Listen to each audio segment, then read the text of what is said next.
Hello, students. Welcome to another session of our science lesson. Last week's topic may have been the hardest, but this week's topic is definitely the oldest. And no, it's not about me, but rather it is about fossils. We're going to be talking about fossils this week. Today and tomorrow during our lessons, we will explore some more details of the types of fossils and how to age fossils, preparing us for our lab this week, where you're going to have a hands-on opportunity to examine, explore, and analyze real fossils. That's right. You're going to have your hands on some really cool actual fossils. Before we have that opportunity, however, let's talk a little bit more in detail about fossils, starting with general definition of what a fossil actually is. Fossils can be simply defined as the preserved remains or evidence of a once living organism.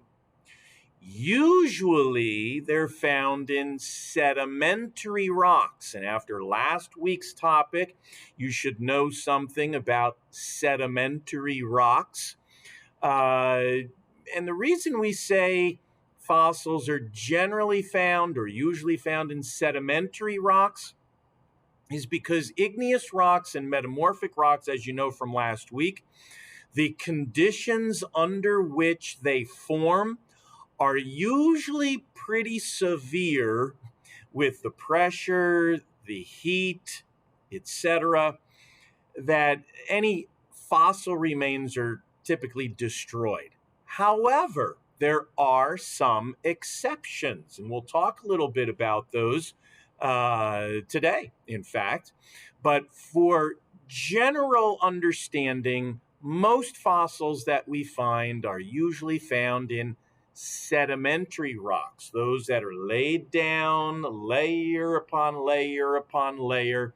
And if a critter or a plant, if some living organism dies and falls down and has sediments laid down on top of it, most of the fossils we find are of those varieties. But as we're going to find out, there certainly are exceptions. So let's begin our list of the different types of fossils.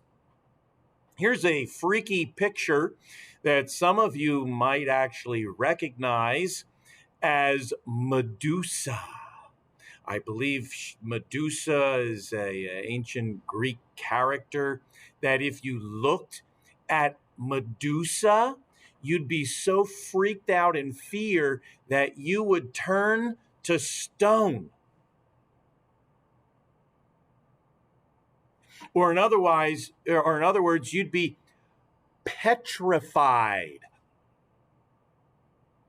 To be petrified means to be incredibly scared about something, but in a geology term, petrification actually has to do with turning to real stone. And that happens through a process. Technically, it's the replacement of organic material with minerals. A great example of this is petrified wood. But basically what happens here is this. Let's say a living thing were to perish, were to die, and get buried somewhere where it's a moist environment and there's lots of minerals around. Well, as my body might decompose, or the body of this tree might decompose, something interesting happens. If the conditions are just right, and there's a lack of oxygen, so that decomposition really doesn't chemically take place, but rather the cells that make up the organism, whether it's a plant or an animal, are replaced with minerals from the surrounding area. That's what petrification is all about. Petrification is the turning of into stone, real stone. These trees, once living trees, but when they died, they were buried and surrounded with minerals, and those minerals actually replaced the cellular structure so that even in petrified wood, you can still see growth rings in the tree from when the tree was actually alive. You can see the various structures. It's really cool. You're going to have opportunity to actually examine some real petrified wood this week. So, petrification is one type of fossil. Certainly not the most common, but petrification is pretty cool. Second type, actually, the second and the third types are very closely connected. The second type are called molds. Now, we're not talking about mold like that might grow on old bread or cheese in your refrigerator that's too old. Not that kind of mold. But the kind of mold that you might make if you were playing with clay or Play Doh and you push an object like a shell or your finger into a soft, pliable material. This pattern, this shape, this indentation is called a mold. A mold is an empty space left by a plant or an animal that has been buried in sediment. Imagine, if you will, walking along a beach and you look behind yourself. You may see the footprints left behind. Those footprints, if you were to fill them with another material like plaster of Paris or something, those empty spaces would be called molds. Now, chances are most of your footprints in the sand are going to get washed away as the waves come in and the waves go out. But have any of you ever had opportunity to walk in a like a muddy swamp that was starting to dry out? You start walking and stuff like that, and those imprints, those empty spaces left by your footprints, might someday turn into molds if they solidify and turn into fossils, believe it or not.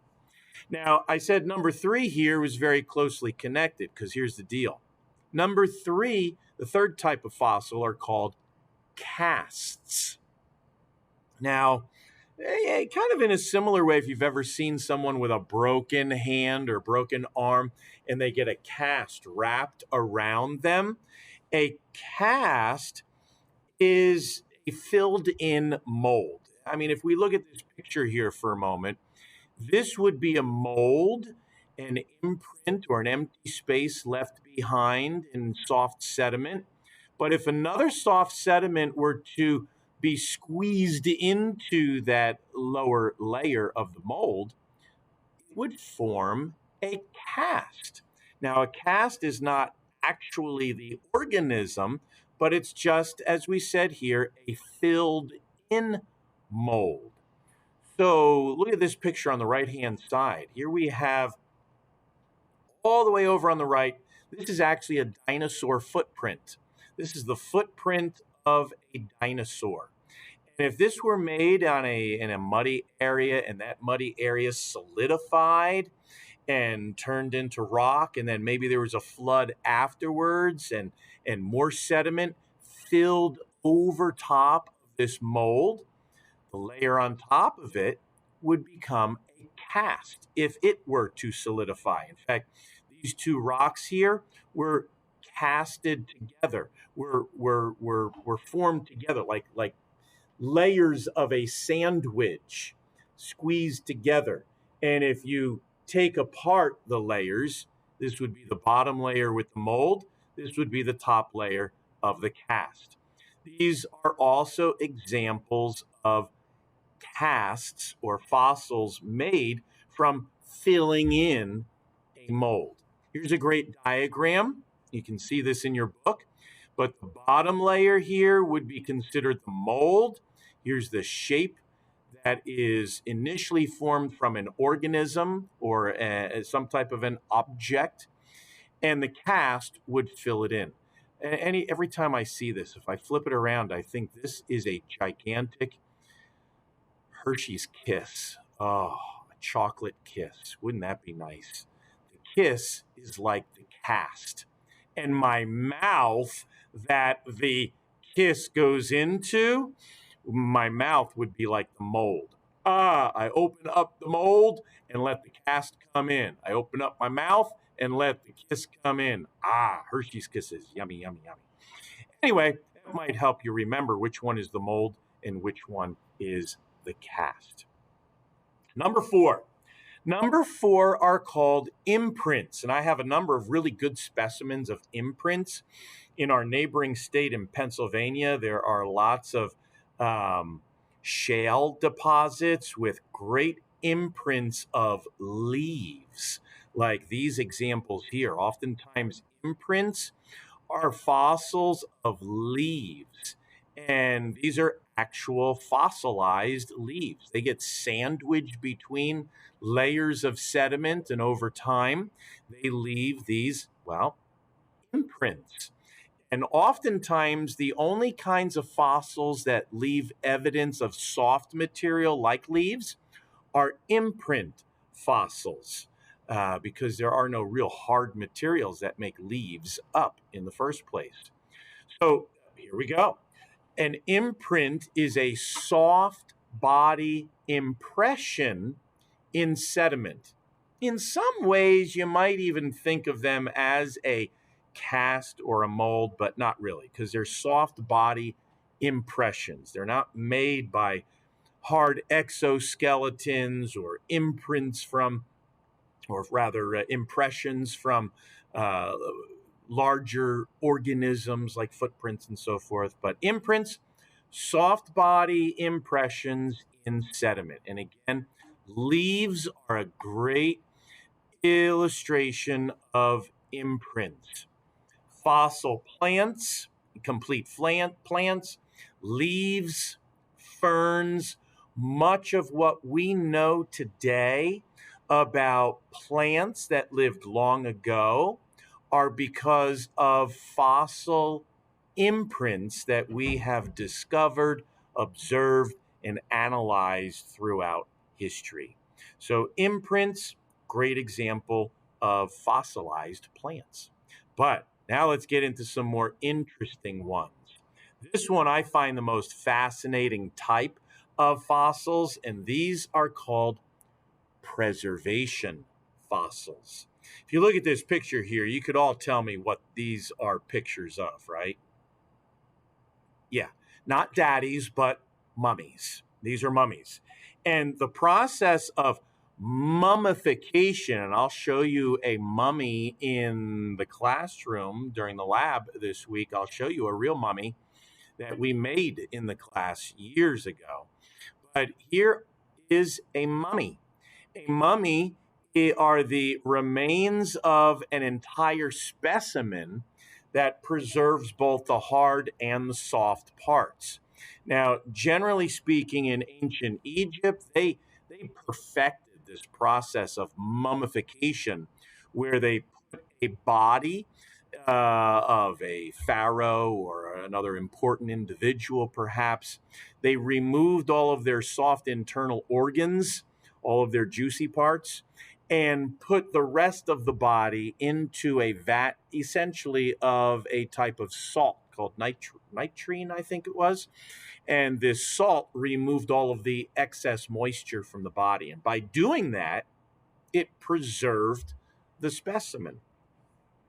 So, preservation is when an entire specimen is preserved with both the hard and the soft parts intact.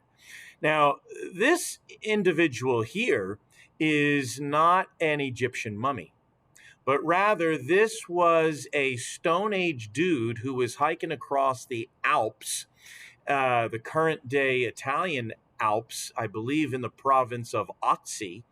And this is known as the Otzi Man or the Iceman, who about 20 years ago was found in a melting glacier by a couple of hikers. And they thought it was maybe the victim of a murder. Well, turns out they were probably right. through a variety of analyses of Otzi here. In fact, I'll show you the another picture of Otzi the Iceman here in the upper left. Otzi the Iceman, he was evidently shot in the back with an arrow about 10 to 20,000 years ago during the last ice age.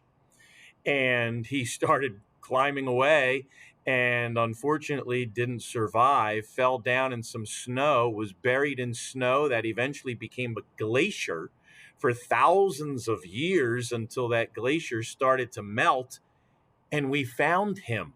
He has tattoos on him. They were able to analyze his stomach contents and see what his last meal was.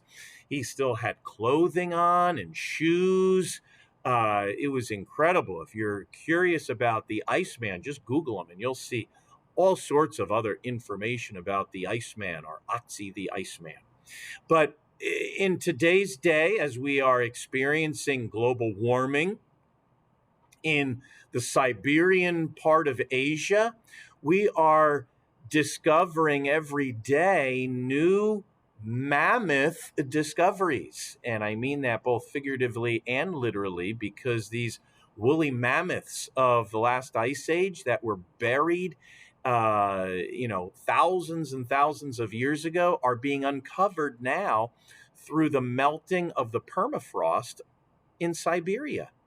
And their remains have been found to be so well preserved that wild dogs in the area, wolves, coyotes, wild dogs, are actually eating the meat, the frozen meat of these woolly mammoths that have been buried for over 10,000 years.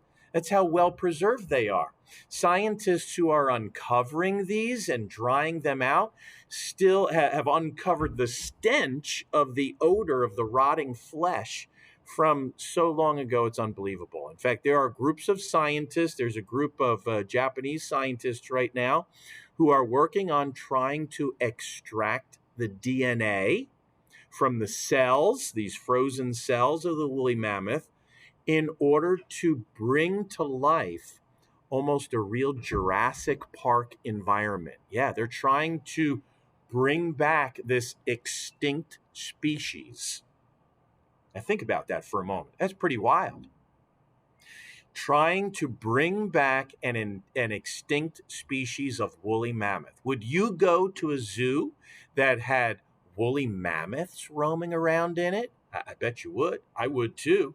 Kind of like the movie Jurassic Park. I mean, think about it. If there were really a park called Jurassic Park and there were living dinosaurs because their DNA had been brought back from extinction, would you visit it?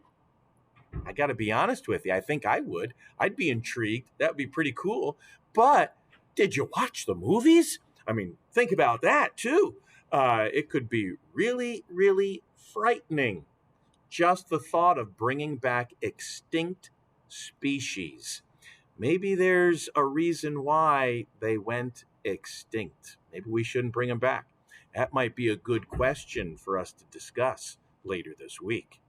All right, moving on to another type of preserved fossil are those found in amber. Oh, golly, doesn't this look familiar if you saw the Jurassic Park movies? Speaking of Jurassic Park, the very first movie was based on the claim that a mosquito, a bug that had bitten dinosaurs and sucked the blood out of dinosaurs, the thought was in the movie, and there are some scientists who are actually trying to really investigate this in real life.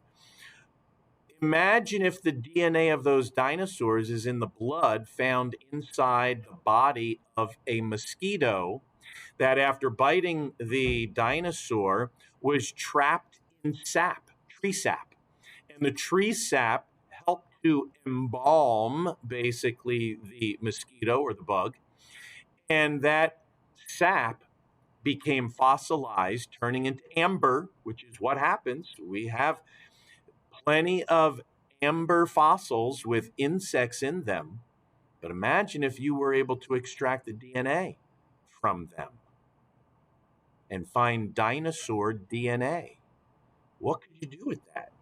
I don't know. Pretty freaky. All right, some other examples of preservation fossils. Tar pits. Out west in California, there are a number of ancient tar pits that geologists have excavated and uncovered the remains of various organisms like woolly mammoths and mastodons that used to roam around in North America. And they may have been intrigued by the odor of a tar pit, bubbling up tar, got stuck, fell in, and their bodies were preserved and very well preserved for thousands and thousands of years. So, tar pits, another example of preservation fossils. But here's one closer to home: peat pits. PEAT, kind of like swampy pits with lots of moisture, old ponds, you could say. There are examples in Holland, in Europe, of peat people, bog people. If you're interested in Googling bog people, you will see the very incredibly well preserved remains of human beings that were walking around in swampy areas, fell down for whatever reason, were buried in the peat, and became fossilized by preservation so well that their mustaches still exist, their eyelashes and hair color are still intact, their skin has become leather, their bodies have been tanned by the tannic acid in the peat bogs. But closer to home, right here in Warren County, New Jersey, we have found some of the best preserved mastodon remains. These gigantic mastodons used to roam the area right outside our school.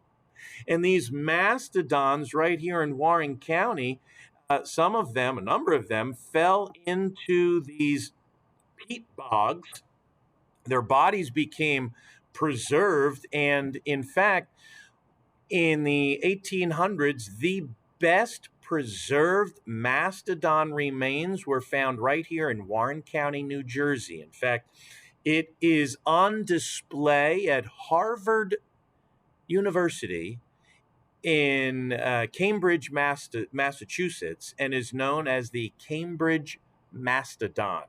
It's too bad they didn't call it the Warren County Mastodon or the New Jersey Mastodon, but it was acquired by Harvard University and is in Cambridge, Massachusetts, so it's known as the Cambridge Mastodon. Hey, if you don't believe me, Google it, check it out.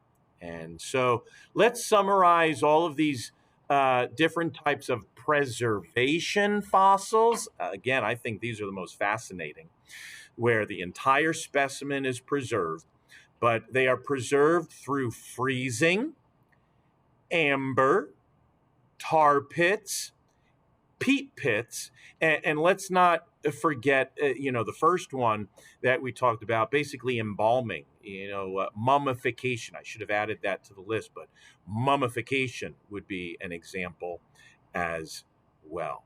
All right, that leaves us one more.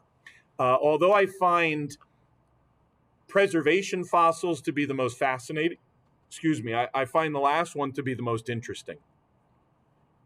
These are trace fossils. Trace fossils include evidence of organisms that once lived. If you look at these pictures, for instance, here we have dinosaur footprints. In fact, we have dinosaur footprints right here in New Jersey as well, by the way. There's a famous case. I can't remember the name of actually, it was in my video earlier. So if you watch the video at the beginning of the week, I gave you the name of it. But there's a park in New Jersey that was preserved because a teenager actually found dinosaur footprints and made a a plaster cast of them and went all the way to the President of the United States, who at that time in the early 70s was Richard Nixon, and was able through a lengthy process to get the Kitty Park, I think it was the Kitty Park, preserved for future generations to explore dinosaur footprints right here in New Jersey. Very cool, very cool. Here, these, well, on the bottom are also footprints of an organism walking along a silty shoreline of a pond. But check these out. These are trace fossils of wormholes. Think about it. Think about critters that live under the ground. They live in tubes, a tube network. This is a tubular network of organisms that lived long ago because these are the fossil or the trace fossil remains of their home. These pictures on the top are the crawl marks of an aquatic creature like a horseshoe crab on the sand and some ripple marks. My all-time favorite, my all-time favorite trace fossil is this one here in the lower right-hand corner. I'll give you a moment to think about what that trace fossil might look like as we jot just a couple notes down. So trace fossils can include tracks, trails, footprints, and my personal favorite, scat. Anybody know what scat is? Call it out if you know it. Yes, doesn't it look like dung? Yes, scat is fossilized feces. Petrified poopies.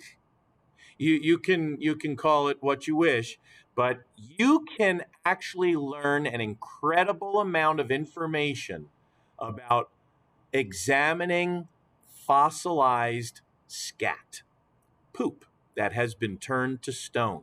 You can tell about the size of the organism that left it, the age of the organism that left it, the diet of the organism that left it. You can tell about the digestive system of the organism that left it. You can tell a lot about an organism from the scat they leave behind. In fact, that reminds me of one summer I used to work with the Fish, Game, and Wildlife Service here in New Jersey with the Non-Game and Endangered Species Program. And one summer, I collected about 20,000 pieces of scat from an endangered species called the eastern wood rat in order to learn about that organism and its population size and a whole host of other information that we could gain without having to trap the organism, because the eastern wood rat has little potty places that they like to go in. But that's a story for another day. And so, with that in mind, I'm going to call this lesson at an end, and I'll say, for now, bye bye.